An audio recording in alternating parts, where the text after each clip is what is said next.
to A Well-Designed Business. My name is Luann Nigara, and I'm so glad you found this podcast. Together with my husband Vince and our partner Bill, we have grown our company WindowWorks from the ground up.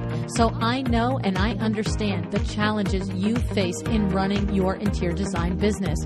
I also know that your talent alone isn't enough to ensure your success.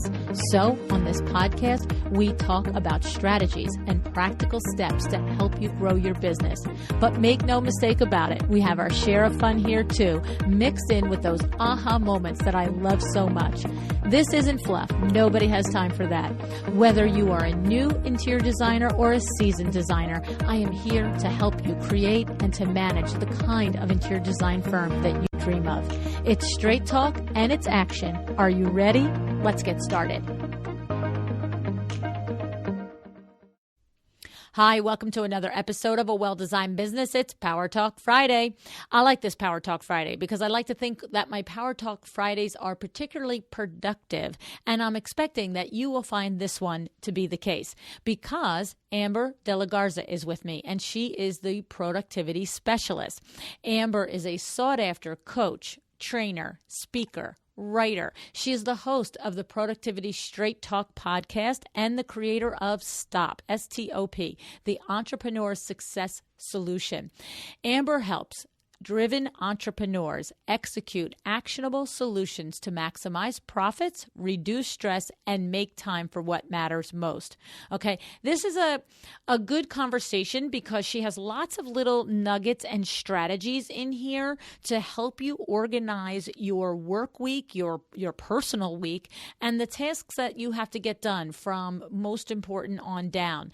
And so I think you'll enjoy it. Keep in mind that at the end of the show, Amber mentions that she has the 7 steps to productivity schedule for you to download. She says it's like an Excel calendar so that after she goes through and explains everything to us, then you can get this download and fill in all of your information. And that is going to be found at theproductivityspecialist.com/well-designed. Okay, so we say it again in the show, but it's theproductivityspecialist.com/well-designed. All right. You can also find her on Facebook at The Productivity Specialist. She has a Facebook group, Productivity Straight Talk. On Instagram, she is Amber. What is that little thing? Amber, that is, it's not the dash, underscore. There you go. And it's Instagram.com/Amber_De La Garza, DELAGARZA. All righty, here we go. I hope you enjoyed this episode with Amber.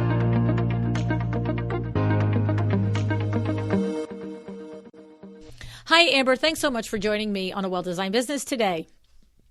Hi. Well, I'm so excited to be here. Thank you for having me as your guest. I'm very excited to have you here, Amber, because, you know, on this little baby podcast, we talk all the time about some of the topics that you're an expert in. So we talk about how we have to be productive, and we talk about how important it is to be efficient and to get our systems down and to use our time wisely and to time block. But, you know, they're hard to do, aren't they? They are, it seems like they're so simple, and they're simple, but they are more difficult than they need to be. And so my goal is to definitely simplify this, make it easier, and not overcomplicate any of this stuff. So we're in for a treat. You know, and it's funny that you just said that because I had a coaching call this morning and we were talking about getting her systems locked down and to really get clarity on them and to write them down and to have them fully blown out. I said, you should be able to have a system, say, for example, to set up a trade day. We have vendor days and trade days in interior design world, Amber. And I said, somebody that has never, your mother, your father, your younger sister, you should have your system so well described for vendor day that if your mother, brother, sister, father sat down, you should be able to hand them that document and say, would you set up my trade day for me? Right? Like You have to have it so clear. And so the thing is, in the conversation, the designer, my friend, was saying, yeah, that sounds great, I can do that. And I said, don't mistake simple for easy. Right? Because it takes time, and it takes energy, and it takes thought to take even something as simple as the process for setting up a trade day. It takes some time. And I noticed when I was looking into you and what you do through your work as a coach and as a podcaster and as a speaker, that one of the things that you talk about is time blocking. And I'm a big fan of time blocking myself, Amber. I do it with WindowWorks. I do it with the podcast. But I do know that it takes an insane amount of discipline, and some days are more successful than others, and some weeks are more successful than others with the time blocking. So I thought, this is a lady who can talk to us about maybe being better at that. Is that something that we could talk to you about? I would love to talk to you about that. I feel like anyone that's listening is probably saying, okay, I've done time blocking before and that hasn't worked for me. Right. There's actually two types of people probably listening. They've either said that, or they're like, I time block and I couldn't imagine my business and life without it. It's definitely one extreme or the other. And my goal for our conversation today is to get everybody on the other side that says, I love time blocking and it's the best thing that's ever happened for my business. Okay. I have me at hello, so I'm good, but I want to hear your strategies, because I'm sure that I'm going to learn something too. Yeah. So I guess what I would love to start off with first is just giving a framework of what, time blocking is, and not good to idea. assume everybody's on the same page. So my definition of time blocking in its most simplest form is creating a schedule that is consistent with specific actions or tasks that are going to be done on a regular basis. Now, in today's episode, I am going to talk about two different types of time blocking. I believe that most people are most familiar with, on Mondays at 9 o'clock, I do this, and on Tuesdays at 11 and 3, I do this, and that it's week after week and it's very consistent. Right. But there's a different type of time blocking, and we're going to talk about that as well. And it's project-based and it's task-based. So how to actually block off the things that are high value onto our calendar and make sure that they get done. So we'll definitely dive into both of them. Okay, sounds good. So I have to say that, it sounds like what I always say. So many designers subscribe to a 10-step process or a 12-step process or a 15-step process for executing an interior design project.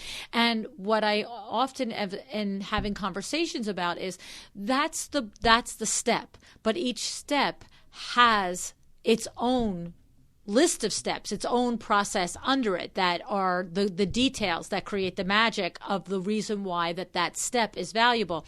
And it sounds like that the time blocking is the big picture, that's the day time blocking, but then individually under it, what are we doing in the Monday if Monday is time blocked for XYZ? Yes. Okay. So this is going to go back to, I'm going to invite everybody to share my definition of productivity, if just for this episode. Okay. So my definition of productivity is investing your best time into your best activities. And what that means is it's a framework, and it's up to you to find out what those best activities are. And those best activities, in a nutshell, in your business are going to be the things that are going to move the needle in your business, which is revenue, right? Like what is going to be closest to the dollar to grow your business in a revenue. And I think that some people are like, well, there's so many ways to do that. And there are so many ways. So the very first thing that we're making an assumption with today is that you're relatively clear about what those action items are.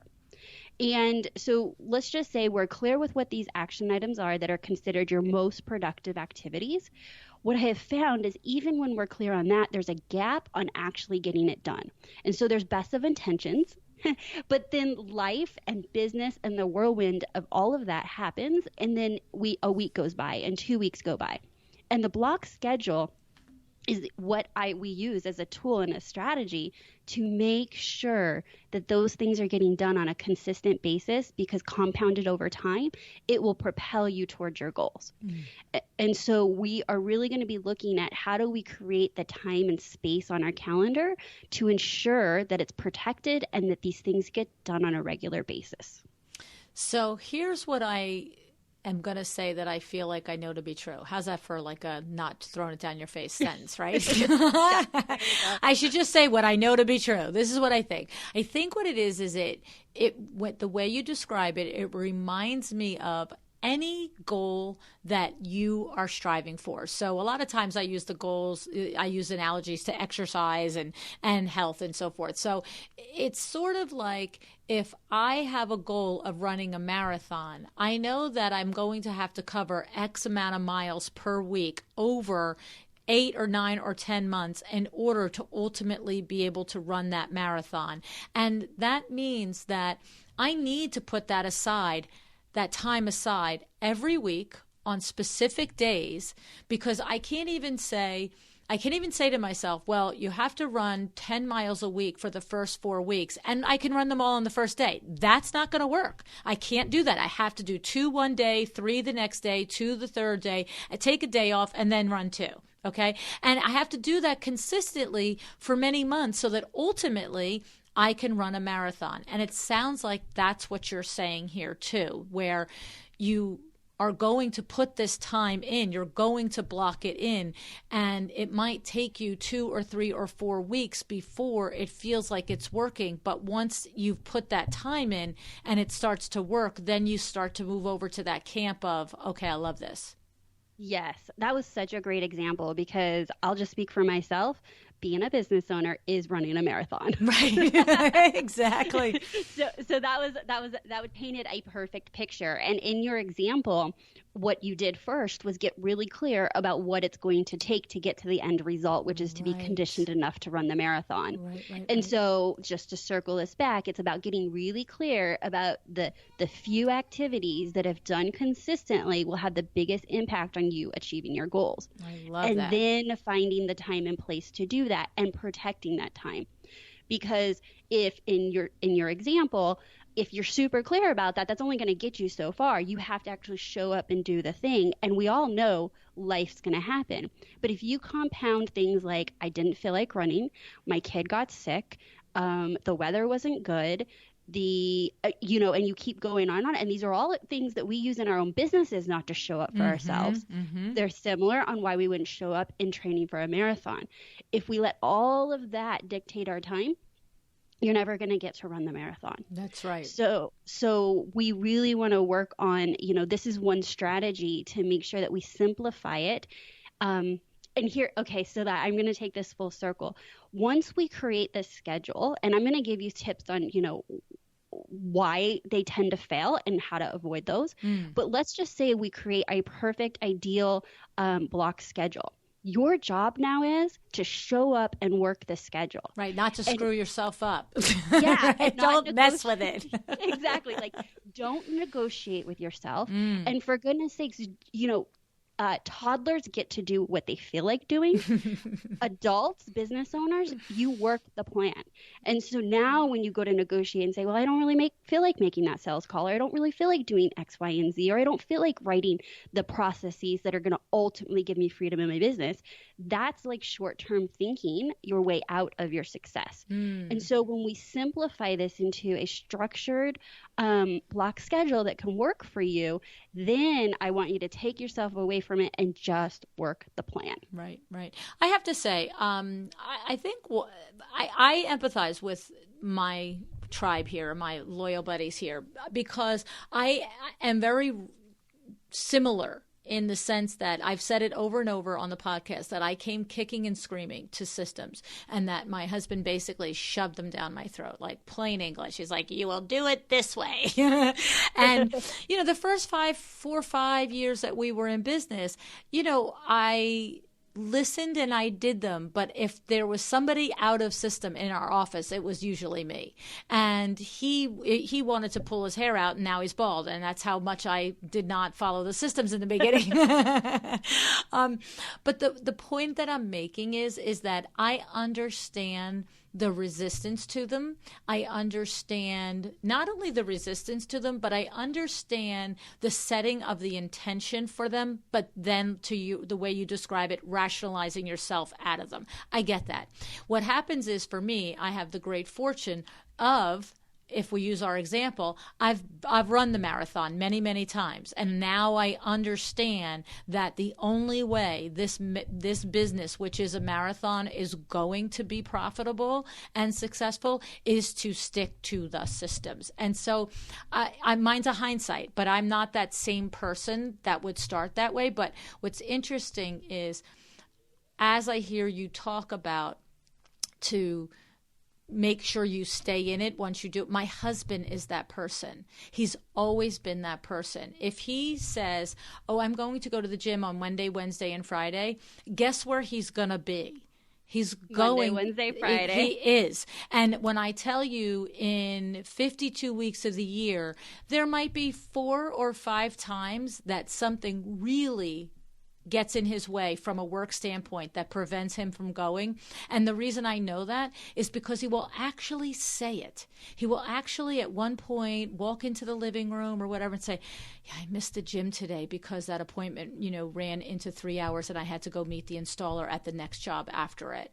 And I'm just like, really? Like, he's so like, I didn't get to the gym and it's on my calendar on Wednesday. Like, but he's that way with everything. And that has been the great success and backbone of our business. But he is that way with everything, from his personal life to everything. So I'm hearing that in you. You can't have that conversation that lets you off the hook. Yeah. So let's just give a couple examples there. So what I heard is that your husband has a tendency by personality to be more structured. Right. And I think that with productivity and organization and even time management, like a lot of people have beliefs that they either are or they aren't. They're either born that way or they're not. And I am literally on this mission to tell everyone that will listen that is not true. Right. There are people you can learn. that absolutely. There are people that definitely have tendencies to excel in a more structured, routine environment. But Luann, we were talking before this, and you said that like your love is for sales, right? Mm-hmm. I don't think you are negotiating yourself out of making a sales call. You just happen to love sales calls. Exactly. I don't want to miss that. Exactly. But if we, told you, like you said, to go create a system, you're like, it's like pulling off your fingernails. Right. Okay.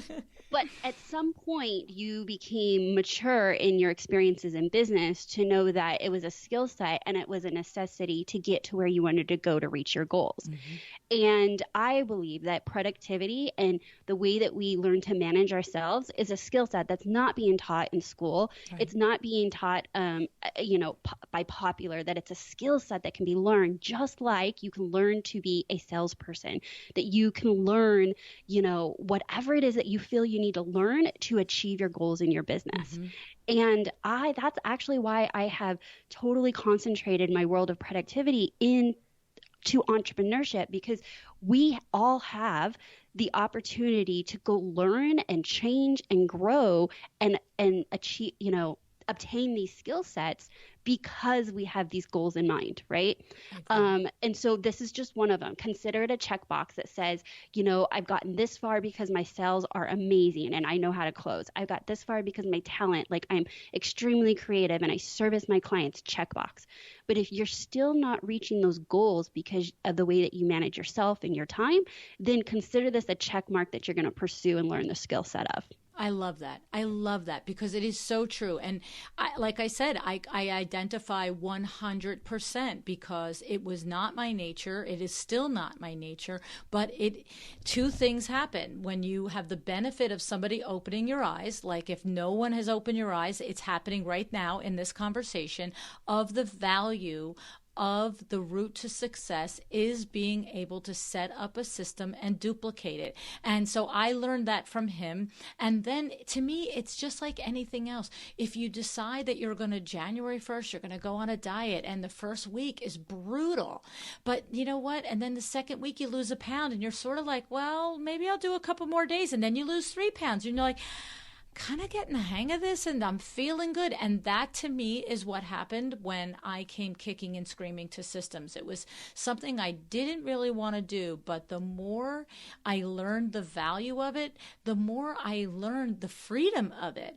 You know, it really becomes, I do it this way. And then when it's almost like, you know, if you give a mouse a cookie, he's going to ask for a napkin. And if you give him a napkin, he's going to ask for a glass of milk. It's like if I have a conversation with my client this way, then this is going to happen. And if I write it in my contract this way, then this is going to happen. And if I explain it this way to the contractor, then that's going to happen. But if I do it every which way, which day of the week, I don't know which end is up, right? Yes.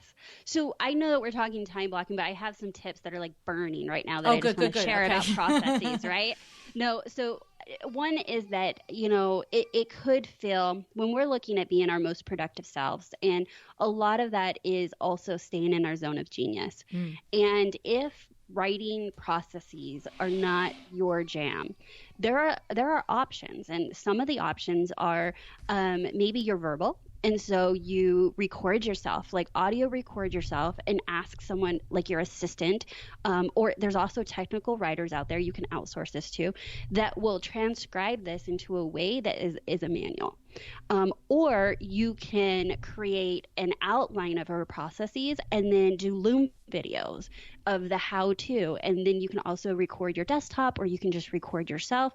And so that sometimes takes some of the mundane of like literally writing word for word everything, and then having checklists that are accompanied with it, because essentially someone's going to eventually be doing the thing that you have the process for. So then having a checklist of all the things that must happen. Those are some of my like highlight of tips that I have for doing processes. And then lastly is I also find that a lot of people are hesitant to hire until they have the processes completely fleshed out. Which is almost never going to happen. So exactly. So waiting for pie in the sky day. Never going to happen. But let's just say you get an outline of the processes and you're really clear about the role and the job and the responsibilities. Like all of that definitely has to be there. But if you're willing to do it and it's not you to do it, you can have the person you're hiring write the processes as you're training them. So for me, I'm super verbal. I'm a people person. So I just filled a new role within my business. And in the interview and the second interview, I was very clear that their job was to be updating a procedure manual based on the roles that I would be giving them. And so now it's that person's responsibility to be submitting to me the actual processes that she's responsible for. And that took a huge project off of my shoulders, because it just is. It's a huge project to slow it down that slow to really capture it all into the written form. Right. I love it. I have suggested that as well to people, that but your point, the point I want to restate is you do have to understand what the concept is that you are trying to establish a system for, right? You can't be all over the place. But to your point, and what I have said also to designers is, you can have your assistant flesh it out. And then what we always say is that once it is fleshed out, and so you're, like you said, you can do the bullet points and then record the video to fill in the blanks, and then they can put it into a Word document, and they can put it into a manual, and they can make it a list of procedures. Then the final check that we always talk about here is then pass it to somebody else to execute that based on just what's in front of them. And that's where you find the gap, the missing hole, right? Amber? Oh, that is so true, because I know that I have handed over processes that made complete sense to me. Like 100%. Like I have no clue why that didn't work. Right. And then you hand it over and it wasn't elementary enough. And there was there were steps that seemed just intuitive or so just natural that you didn't capture them. Mm-hmm. And so now they're like stuck. They're like, well, actually, I have no idea how to get to step this 4. Exactly. Like, there's got to be something between step 3 and step 4. And you're like, yes, okay. Yes, it's the truth. I always say the example of, my business, I'm going out to customers' homes, clients' homes every day. And now we have Google Maps, but I started this when there was no such thing as Siri and Google Maps and navigation systems. We had maps like the, in the car maps. And literally we learned within 3 months of being in business that you cannot get directions to somebody's house from that person. You can't. And it's not because the person doesn't know how to get to their own house. It's exactly opposite. It's because they know how to get to their house so well that they're bound to miss a turn. Wow, that's great. I was having this vision when I sold real estate many, many moons ago, this huge book that you would have to carry around in your car where you could look up any address and it gave you like street by street directions of how to get there. Yep. But it happens every time. They'll say, oh, you take this road and you go this and you go one light, and then you do it and guess what? It was 2 lights. Sorry. Yeah. I drove around in circles for a half hour. Thanks. No thanks. I'll get the directions myself. Right. Yeah. But it's from that concept that it so well it's easy to miss a step. And so that's a nice check that I like to add into your example there of when you have someone else tasked to actually flesh out the procedure manual for you, is to give it to another person that's not their job to do it, that they've never done it, and see if they can get literally from every one step to the next with clarity, right? Yes. Perfect. Awesome. Yes, I agree. Mm-hmm. So I got you completely off subject. So go back to we've defined what time blocking is. Okay. Yeah. Now we set up some broad strokes on our time blocking, but then we run into those things where, the client called that I wasn't supposed to be working on that today. I was supposed to be doing bills. And tell us a little bit about some strategies surrounding that, Amber. Yeah. Okay. So I have a 7-step process of creating your ideal block schedule. And so let's just go through those, and then I'll go through some misconceptions and common pitfalls of why block schedules may not work or have not worked for you in the past. So when you're creating your ideal block schedule, the first thing I want you to do is to create boundaries to your schedule. And again, simple does not mean easy here. So we are entrepreneurs and we're used to waking up early when we can't sleep, and we're used to, working until the night if we need to, and all the things. And what that does is it actually there's a law, it's called Parkinson's law, and it says that tasks expand to the amount of time given. And if we don't have any boundaries to our schedule, it will keep running over and over and over, and you'll feel like it's never going to stop until you're carving out all the time for sleep and all the time for self-care and all the time for your family. So the very first thing we want to do is to create an ideal schedule, is to create when are you going to start and when are you going to end. And for each person listening, they might have more difficulty with one or the other, meaning, for some of us, we start our day no matter what at the same exact time. For others, it's when I roll in and I get in and after I run some errands, that's when I start my day. But I'm willing to work late into the night. So what I'm suggesting is that we have a very consistent morning start time and evening end time. Whatever that looks like. And if your business, you want to, cut out at 3:00 because, for you and your life design, you want to be there to pick up the kids and, go to sporting events, then make sure that that's carved out on your ideal schedule. Right. Okay. I have to say it's funny because we were much better at that. I was much better at that when I did have the kids in school, and I had to stop. I had to go, just what you said, pick them up or go to their games. Now my start and end time is when my eyes are open and closed. See? It's like my eyes are open, I must be working. They're closed, I must not be working. Yeah. And, I'm going to tell you this. So this is my caveat too, is that your view of like your ideal design for your life and your business and what productivity is different than it's going to be for mine and for someone else's. Right. And it's based on your season of life. Right. So you just said like your kids are grown, but when you were picking up your kids, like that was the life by design. It was hardcore. It was like a fine, I had no guilt over it. If I was at a customer or a client and it was running late and I had to pick them up, it's like there's no negotiating that. It's like, I'm leaving. Sorry, lady, she's standing out in the rain. Bye. Oh my gosh. I'm going to repeat what you just said, because when we don't have boundaries, so you literally have had, yes. I guess you were empowered to say, because there was a reason your kid's standing out in the rain. Yes. But or in the sunshine. It's your kid.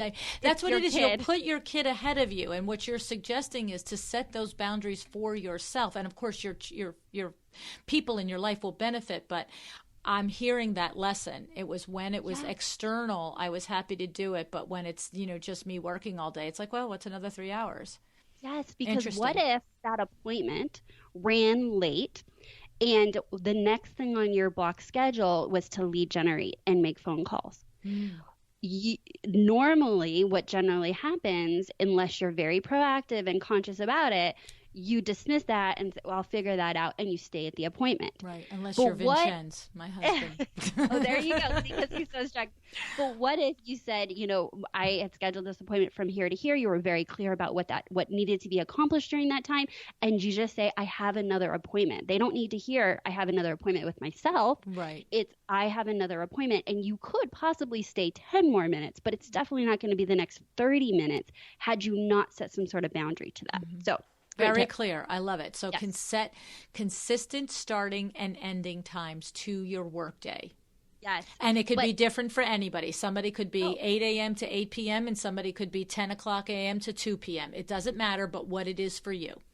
That's correct. Love it. And then if you're having any kind of issues getting up in the morning or getting to the office like at a consistent time, or even we're going to talk about personal morning routines a bit, but guess what? There's another boundary that we need to talk about. And I would love to see it on your ideal schedule, what time you go to bed. Because this is not a wake up issue. It's not a when you can get into the office issue. It almost always boils down to, when am I going to bed?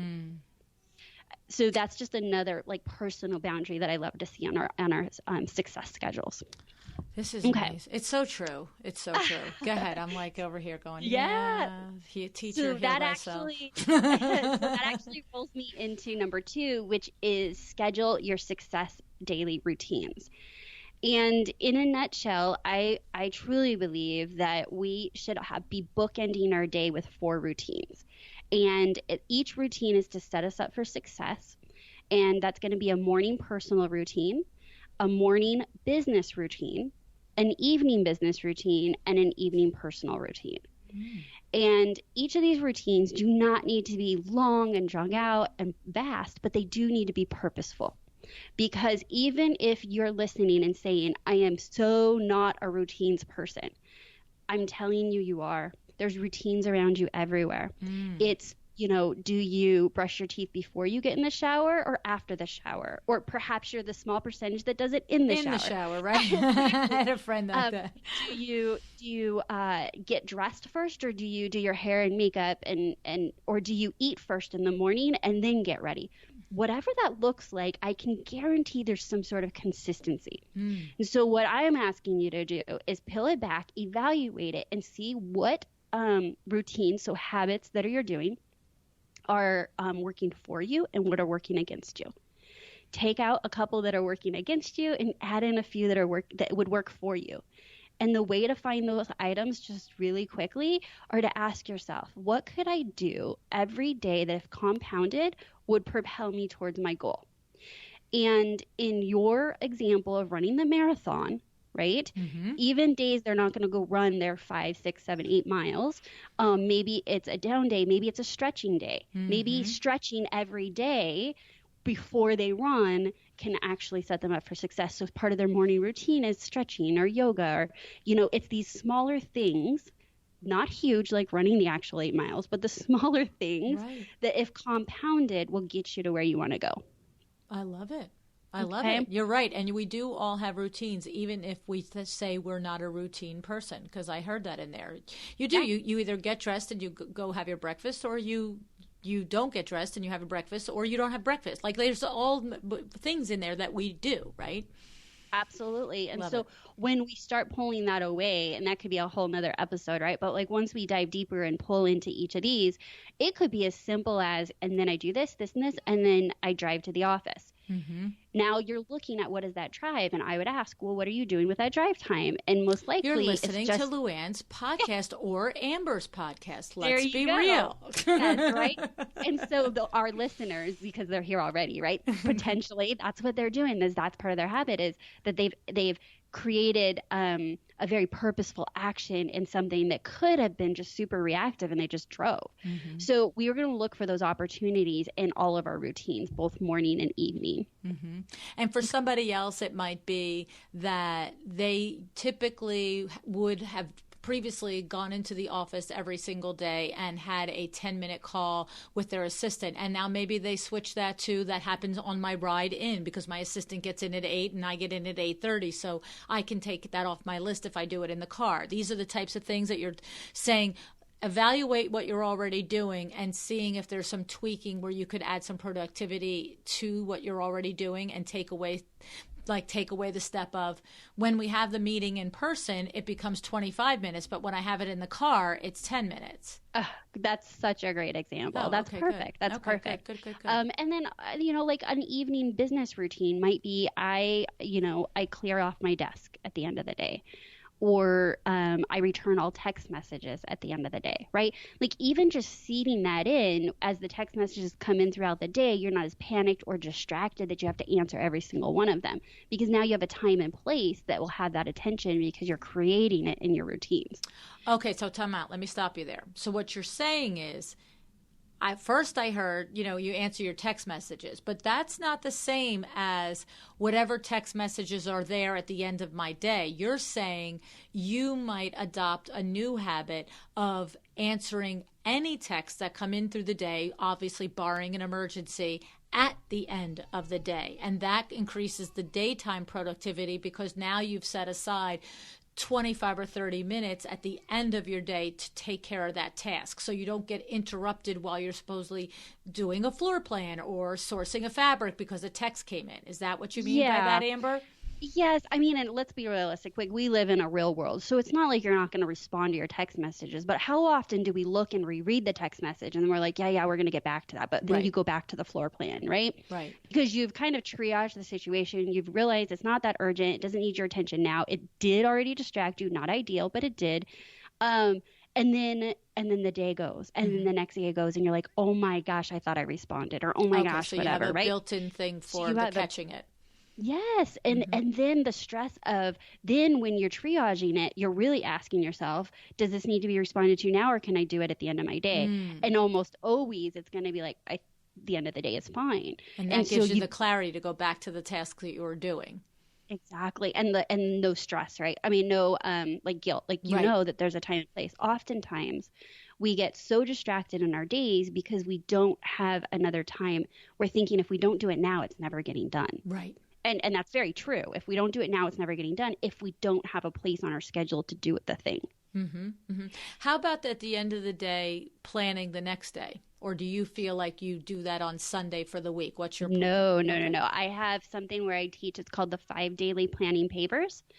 And that what I just shared with you is just one of them, is where you have your own list of the way that all the people in the world are trying to get a hold of you. So you capture all of that. So it could be text messages and I don't know, Instagram messages and Facebook messages and anything where people are trying to get a hold of you, and then you get it in your task management system. But the 5 daily planning papers, without going really deep into that, is a very structured 10 to 15 minutes, 5 steps, and it will set you up for success the next day. And if anyone's interested, you can just, type in my website, 5 Daily Planning Papers. It's just an article you can read, or I have a podcast episode where it'll break down those 5 steps to really maximize your evening business routine. Oh, great. Okay, so we'll make sure we say all those things at the end of the show. That's awesome. So now we're back to step 3. So step one is create boundaries in your schedule. You're going to set the time that you're going to, consistently start work every day and consistently end every day. And you're also going to address your bedtime. I heard that. Yeah. That's a big one. I know that's a big one. Then the second is schedule your set up morning personal routine and a morning business routine and an evening business and an evening personal routine. And then it's about, so we talked about, let's just go back to that for a second. We talked about like you get up every day and you either get dressed or you eat or you la la la. But we need to attach a little action to that. So if I'm going to hear you correctly, if part of my life is that I want to exercise every day, but sometimes I talk myself out of that, is the adjustment. Maybe I'm the person that gets up and I go downstairs in my pajamas and I have my coffee and my breakfast and then I come back and I get dressed. We're saying the simple task of get my exercise clothes on first, have breakfast, and then it's a little bit harder to say, well, I'm going to blow it off today because you're already dressed, right? You were dressed for it. So these are the types of things you think about your little routine that you want to have for morning and evening personal and business, but we want to think about what are our goals for morning and evening personal and business, correct? Yes, and don't pigeonhole yourself into what you think you should be doing. For example, working out in the morning. If you think you should or everyone's told you should and you have tried and it's something that's not sticking and you feel a lot of resistance, then maybe try and put it into your personal evening routine. Maybe it's about finding a different time in your day and schedule that works better for you or your energy or your lifestyle. There's so many different factors that don't keep trying to, like, what is that saying? Putting a square peg in a round hole. Right. Yeah. Like, don't keep doing that if you're feeling that much resistance. So you're going to play with these routines. And when I say play, I don't mean changing them up every day. I mean, truly giving it a shot and then truly being honest and evaluating what's working and what's not, and then tweak it. Okay. Love it. Okay. Yeah. Awesome. So then number 3 is to identify and schedule all your reoccurring meetings on your schedule. Now, I get it. It's probably unexpected that we're going straight to reoccurring meetings. It's probably not even the most productive use of your time. But again, this is real world productivity tips. Like, I could work with you and create this ideal schedule, and then lo and behold, you have a staff meeting and you have reoccurring association meetings and luncheons and whatever that looks like. Right. Those are very real things on your schedule. So I want you to first take an inventory and an audit of what are all these reoccurring meetings. And that in itself can be a great action item, is just taking an inventory of all the things that show up on a regular basis, weekly or monthly, on even quarterly on your schedule. And then looking at how much of that time of your schedule is being taken by these reoccurring meetings, and then asking yourself and being really, really honest, are each of these meetings providing value? Are they the best use of your time? If they're not, maybe going into the new year, you're going to, eliminate a few of them. And then the ones you're keeping, get them on your schedule, because we're going to work around them to ensure that you show up to them, because you've already determined those are valuable uses of your time, those meetings. And are we including, if you're in the time of your life where you have children, that picking them up and dropping them off is a reoccurring meeting? Or is that another? Yes. Okay. Just to make sure it's not another layer. In other words, to me, that's what occurs. Like, I have to, or even, we have here in New York City, we have many couples where part of one part of the couple's day is to pick the other couple up at the train station at 7:00 every day. Like, that's a real thing. You know what I'm saying? So as business owners, it's totally integrated, personal and professional. Right. Okay. So just to go, I could just jam with you all day on this stuff, but let's just say that it is picking your children up. And for me, it was picking my son up for all the years, right? Until I looked at my schedule and realized that my time is better use spent elsewhere in my business. And so I hired a nanny to pick my son up from school. That was a personal life choice. But now what did that do? I looked at it and said, do I want and do I need to be the one that picks them up from school? And for me, the answer was no. So I found a solution. And now that reclaimed time on my schedule. Because that might have enabled you to come home from work an hour later and spend more time with them in the evening, as opposed to wasting the traffic in the middle of the day and yada, yada. Okay, so since we're going there, 100%, that's my thinking. I keep taking you on Yeah, sidetracks. no, this is so good. So I think that this resonates, right?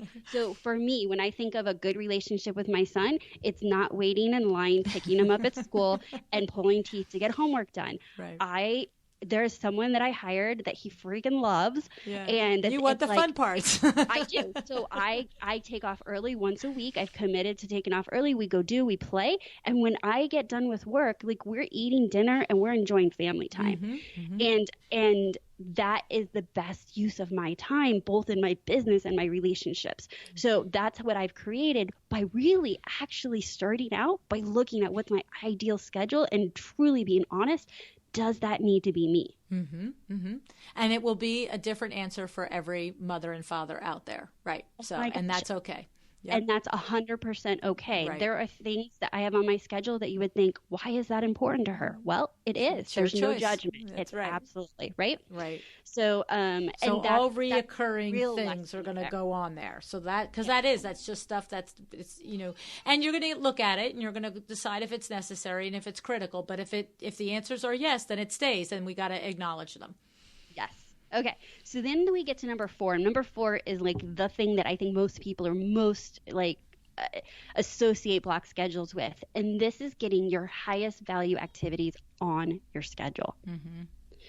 So there's 2 ways to do this. You can have specific times on your schedule that are considered project times. And then when you do your weekly review, it's your job to now identify what project is getting your time, energy, and focus during that project time. But another way that I like to just create this is backing this up from our goals. So to reach our specific revenue goals, we need to service X amount of clients. And to service X amount of clients, we need to have X amount of sales conversations. To make X amount of sales conversations, we have to make X amount of phone calls, right? So that's just an example. So we work it all back. Well, what needs to be on our schedule is the time to make those phone calls. And you need to determine how much time a week do you need to really focus in on lead generation. Now, your lead generation is going to look different than someone else's. It's not all about making phone calls. But what is that high value activity that you are been telling yourself? If I just did, I know that it would help my business, but I don't have enough time. There's never enough time. Those are conversations going on in our heads. And if we listen to them and we don't truly like narrow in on these activities and make them happen on our schedule, it's very true. They will never happen.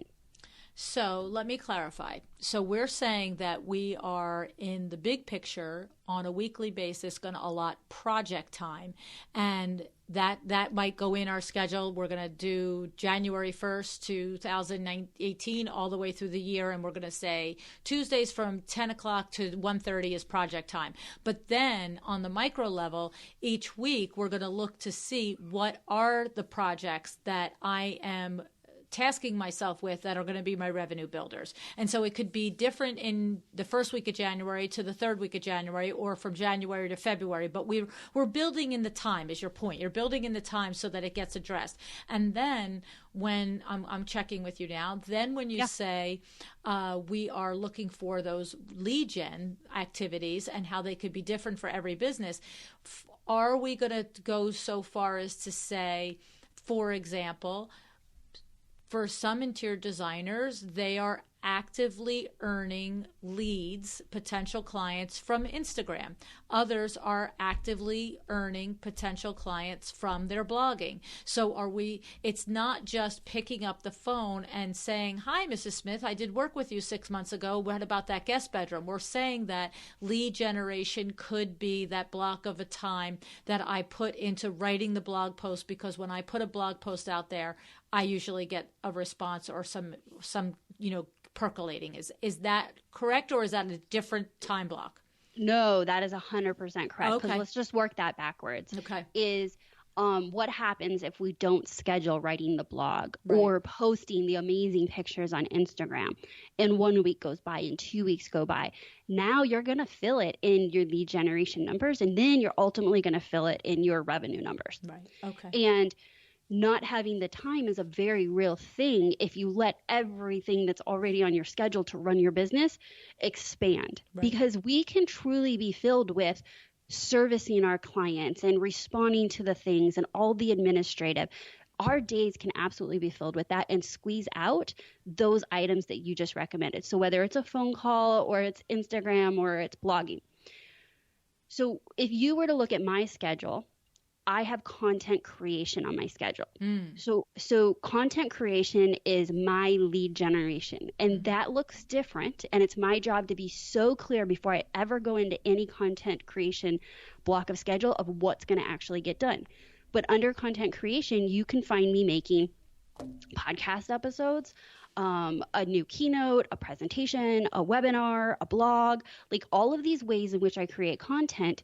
But before I ever start that time, I'm clear with what the goal is. So if it's a blog, my goal is that I'm going to get, drafts 1 and 2 done. Or if it's an podcast episode, I'm going to get 2 intros recorded and 1 content episode done. So we want to create specific goals. And so when we say Instagram, okay, this is we're getting into why block scheduling doesn't work.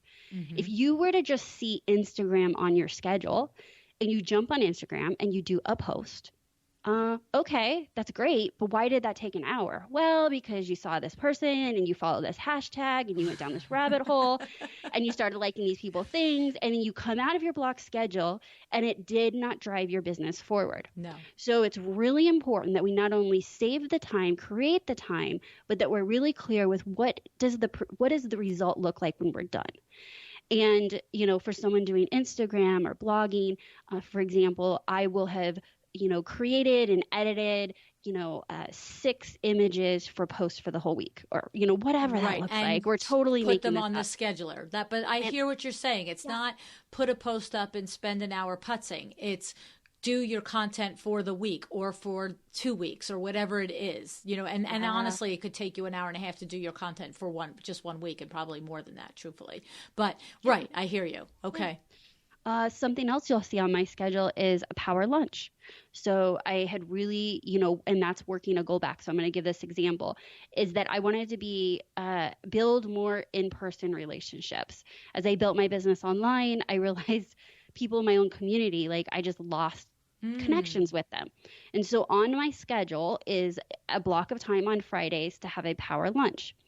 And sometimes it's with girlfriends, sometimes it's with new relationships, people that I've wanted to meet. It's my job, because you'll find it on my task list each week, to identify someone to fill one of the slots for the month.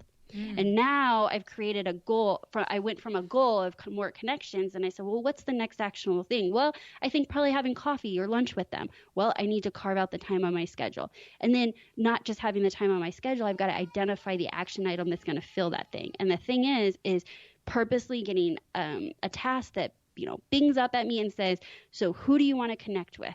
And it's sparking me to stop and take some thought into who do I want to reach out to and ask to go to lunch. Okay. Can I say something? Yes, I just wanted to relate the ideas that sparked in my mind that designers could probably piggyback your content, your idea with that. I mean, is, for instance, for you, you're needing to make connections for people to interview for the podcast, and you're a business coach and so forth. But for designers, it occurs to me that it could be a monthly goal. It doesn't have to be every Friday. It could be once a month that they visit a new vendor's showroom. Right. And so you just and what I would love for you to do with that sort of goal is to actually make the appointment, call the kitchen maker in your area, call the trade carpet showroom in your area, call your window treatment vendor in your area, and say, could I come on Friday at 10 o'clock and have an appointment with you and just learn about your business and learn how you work with interior designers and learn about your product? I mean, that's like a power lunch, right?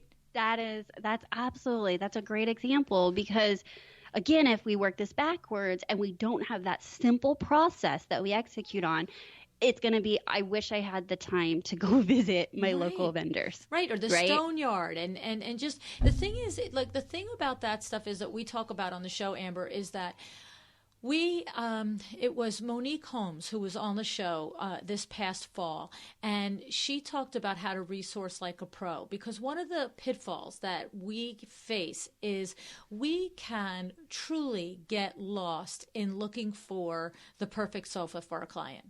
And when I say lost online, lost down, this website and that one, this, and the next thing you know, you find this perfect lamp that somebody else was looking for, and oh my goodness, let me do. And it becomes, there's a part where you say, the way you describe, where you're sort of letting yourself off the hook because I'm getting something done. But it wasn't what you started out to do. You started out to find a sofa for Mrs. Smith, and you ended up finding lampshades for Mrs. Jones. And this is, in the big picture, great, but not your goal. And that's what this is. It's the enemy of productivity, is when you do that haphazardly like this, right? And so the reason that it occurred to me that, and yes, there is, by the way, value for having power lunches with real life human beings. And it might be your girlfriend or it might be your designer colleagues. But I love the idea of also expanding it out to your vendor and your trade network, because to me, that's a double level of productivity. You're cementing starting or cementing a relationship with a trade or a vendor or a colleague that could and will benefit you at some level on your professional level, but you're also then checking off some research that you don't then have to spend in the middle of your project. So if one of your things is to go to the stone yard and meet the guy that owns the joint and have a conversation about how does it work and how do I pick it and how do I get it delivered and blah, blah, blah, you're also there observing all of the pieces that he has. And of course the inventory changes. I'm not numb to that. But the idea is that it's sort of like a dual productivity thing. Would you agree with that? Yes, I think that's a really good example for your audience for sure. Okay.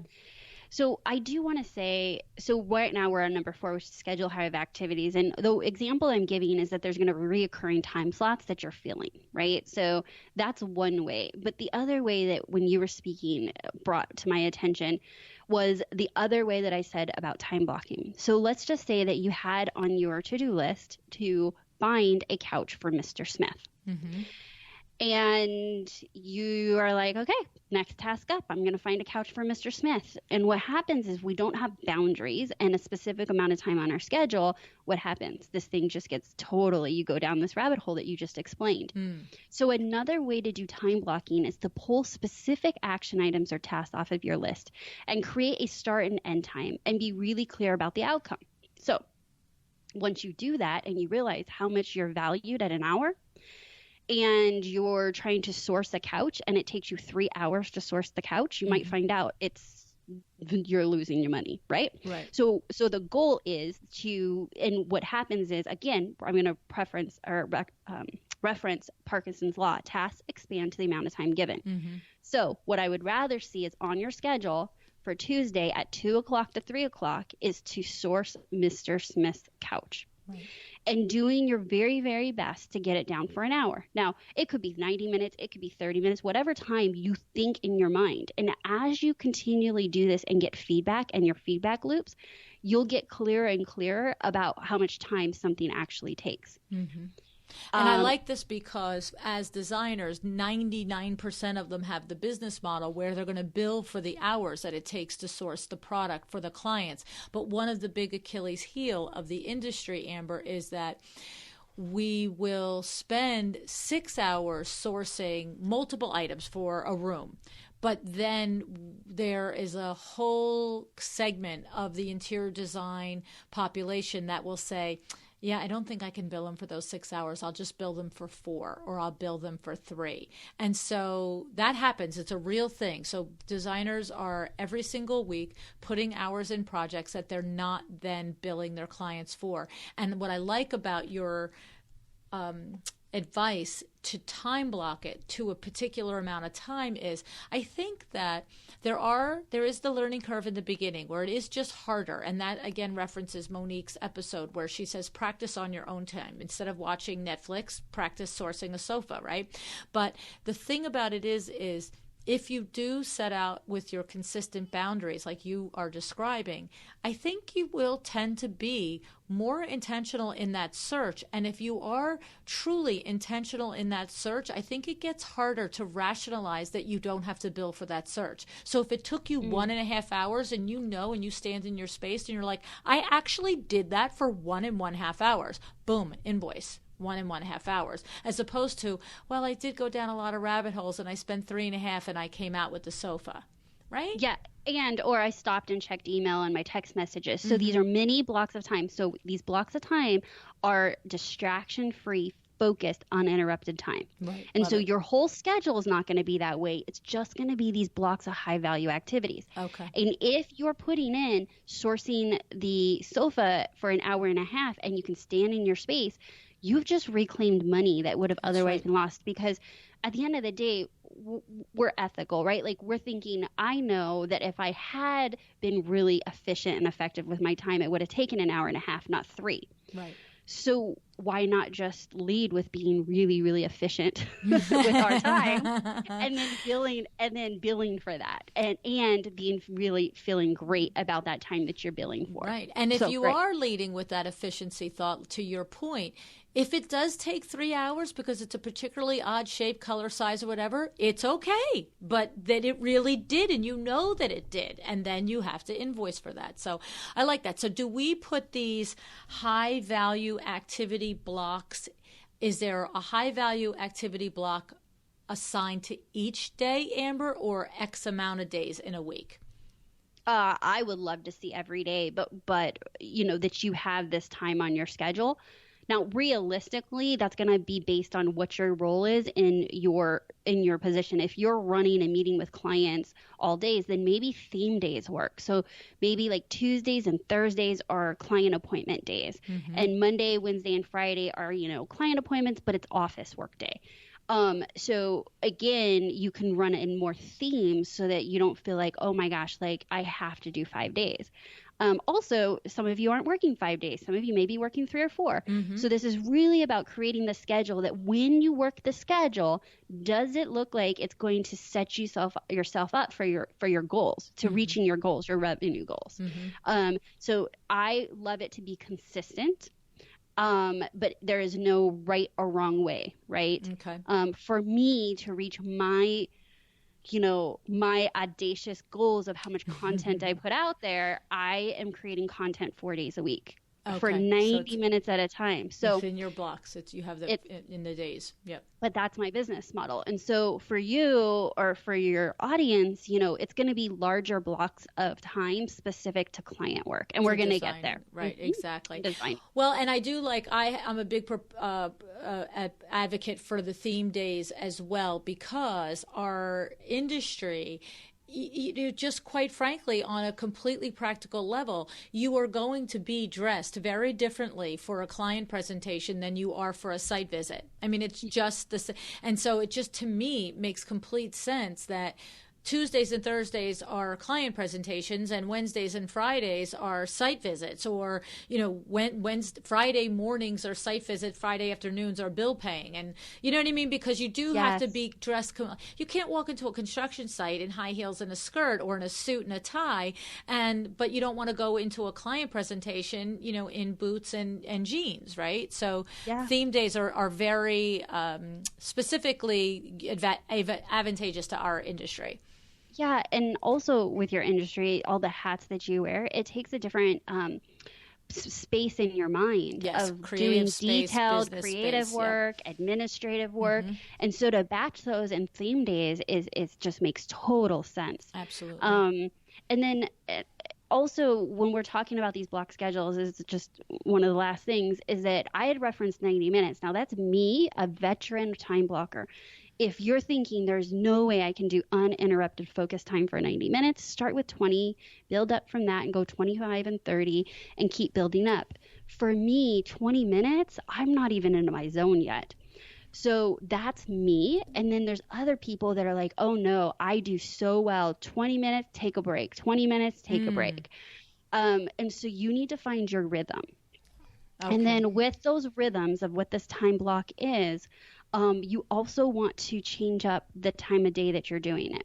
So if you're a super creative person and you get energy from doing the creative work for your clients, but we also know that administrative and running your business tasks are essential, but they're energy draining, do not keep scheduling those for in the afternoon when you're low on energy, because you're going to find so much more resistance. Because you could just have a cup of coffee and do something else instead. 100%. But maybe you don't have your highest energy in the mornings. Maybe it is after lunch you get your second wind and you're like got great energy. Know then yourself. You should put it that. So know yourself and schedule within your body, energy levels, natural energy highs and lows. Mm-hmm.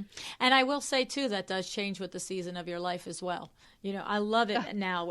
Everybody at Window Works goes home at 5:30, 6 o'clock, and that's 5 o'clock to 8 o'clock period of night. It's like, okay, all right, let's get this done now. Yes, yeah, exactly. So it's different. It's different at every stage, and whatever the rhythm of your office is, the rhythm of your home is, and so forth. So was that number 5? Was the Number 4 was scheduling your highest value activities, which then mixed into number 5. I'm sorry, number 4 was scheduling your high value activities, which mixed in with 5. 5 is scheduling client time.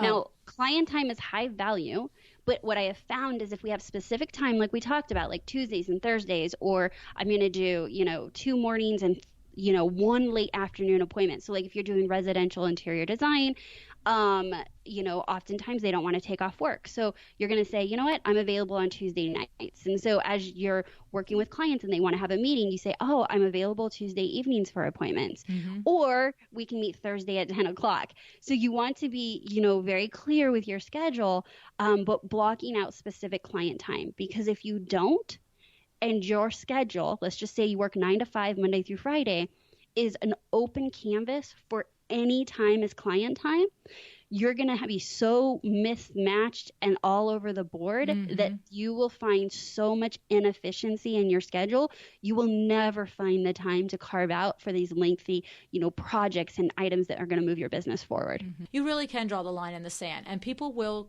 toe it into it. They absolutely will when they know it's non-negotiable. I think it's an amazing place of power.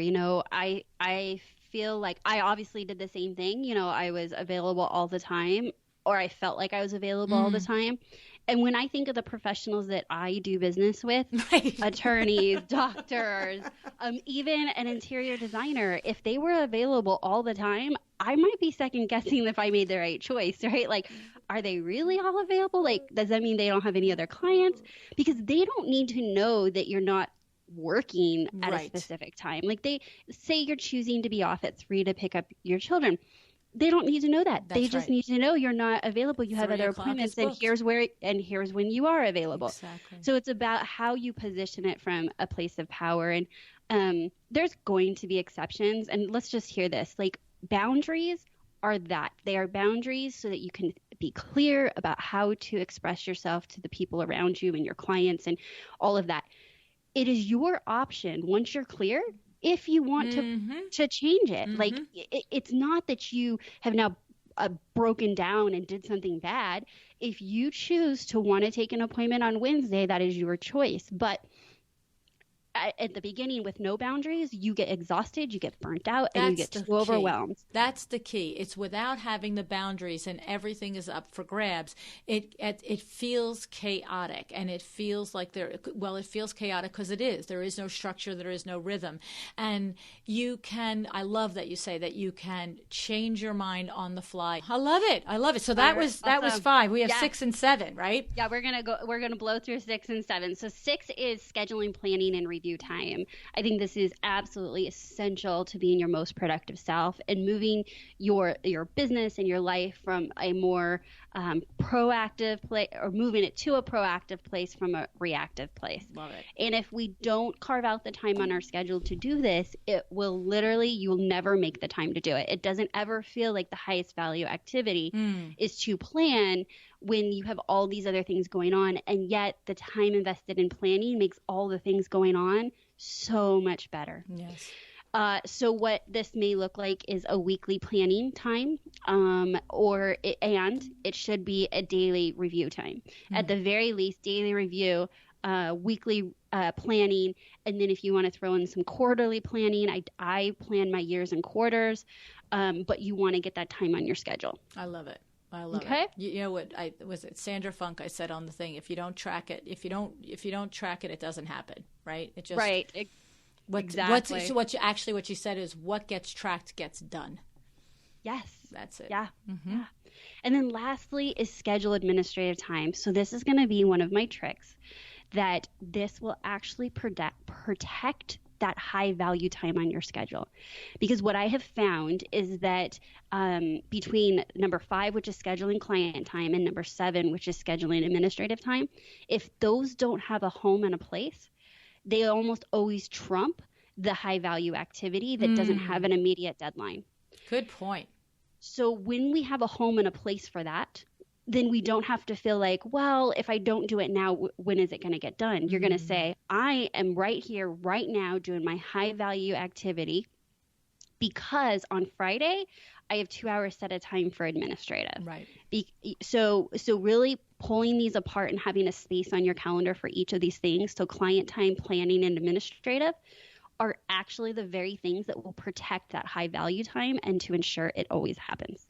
I love it. I think it's great. I think it's, so much of WindowWorks is run by the systems like this, the podcast too, the time blocking and all of that stuff. And it doesn't mean it's easy. It's simple, but not easy. And it doesn't mean you're going to be perfect at it every single day of the week, but it is something that if you don't at least attempt and try to organize. I think you started the conversation in the beginning by saying almost the exact same thing, Amber, that your goal is to get everybody into the camp of, look, if you do this and you try it and you feel the success of it, then you will be a believer of it. Absolutely. I know that it transforms lives, and I know that sounds so dramatic. Okay, so I'll go there. My son would even say that's so dramatic, Mom. But it is so true because you're feeling overwhelmed and you're feeling chaos and you have the words, I never have enough time. There's never enough time. That is very true. First of all, let me say that. There is not enough time to do everything. So what your job is to do is to create the time and carve it out on your schedule for the things that matter most. Mm-hmm. And this is everything from sales calls to client servicing to thinking big in your business and having time with the people you love. Mm-hmm. All of it needs to show up on your schedule. It's awesome. I love it. I encourage everybody to listen to your podcast, Productivity Straight Talk podcast, and to go to your website and tell us, because you have on your website, you have a template for us to get our day set up, right? Tell us all about that, Amber. So I have an Excel template that you can create your ideal schedule, and it also has all of these 7 steps that I've gone through. So as you're creating your schedule, it's going to give a little blurb and the 7 steps, and it's going to say start here and create boundaries and go here and then find the time for your administrative and pick out your client time. So it's very paint by numbers, very easy. But it lets you create. Right. And so if you want to get that freebie download, I will have that available at theproductivityspecialist.com/well-designed. Okay. All one word, /well-designed over at The Productivity Specialist. All right. theproductivityspecialist.com /well-designed with an ED or a design? Design, I guess, is your podcast. We'll make sure it's well designed, right? Well designed. I would say ED. Do ED. Oh, well, then that's what my notes say. I thought I had it wrong. So yes, not to confuse our listeners. So it'll be well designed with an ED because that is what it's set up as right now. Good. Perfect. I love it. Thank you so much. It's a lot. I have to say it's a lot. It's especially if it's not your nature, but 110% agree. I'm living proof that you can learn to be this way and value it and appreciate it. Doesn't mean I do it nearly as good as some system Nazi like my husband is, but I am way, way, way, way, way better at it than I was when I started in business. And it's really, even when I find myself resisting it, I think to the result. And I say, if you drop the ball here it's not going to feel fun tomorrow, tonight, the next day. Just stay in the system, do it the right way, because that's where the rewards are. And I agree 110%. Thank you so, so much, Amber. You're welcome. This has been a great conversation. Thank you for having me. It's been my pleasure.